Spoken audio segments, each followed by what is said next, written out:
Assalamualaikum warahmatullahi wabarakatuh dan selamat pagi.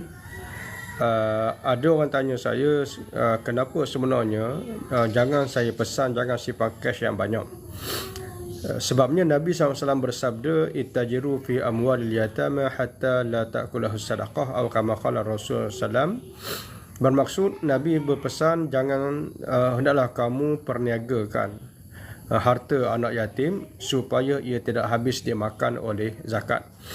Jadi hadis ni memberikan pesan kepada kita berkenaan dengan kalau kita pegang duit yang banyak. Hadis tadi kalau kita tengok dari segi konteksnya, dia adalah satu pesanan Nabi SAW kepada pemegang amanah anak yatim yang pegang cash yang banyak bagi pihak anak yatim. Jadi Nabi pesan hendaklah kamu perniagakan cash tersebut, simpanan tersebut, sebab kalau tidak diniagakan maka ia akan habis dimakan oleh zakat, kata Nabi SAW. Jadi sama ada cash dalam bentuk wang cash atau dalam bentuk emas ataupun seumpamanya, ia wajib dikeluarkan zakat 2.5% setahun. Maknanya kalau kita ambil contoh tadi, kalau 40 tahun disimpan, bermakna dia akan tinggal kosong. Dia akan tinggal kosong kecuali bahagian nisab. Katakan nisab 13,000. Kalau kan kita simpan 1 juta hari ni, kita ada 1 juta cash, sama ada 1 juta itu dalam bentuk cash ataupun kita beli emas dalam bentuk simpan, maka kita wajib keluarkan 2.5% setahun. Jadi dalam masa 40 tahun dia akan tinggal kosong.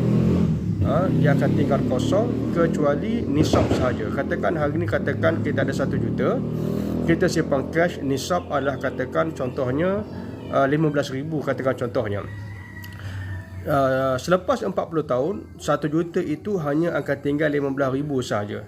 Bawah 15,000 maka tak kena zakat. Kalau atas 15,000, atas nisab, maka kena zakat.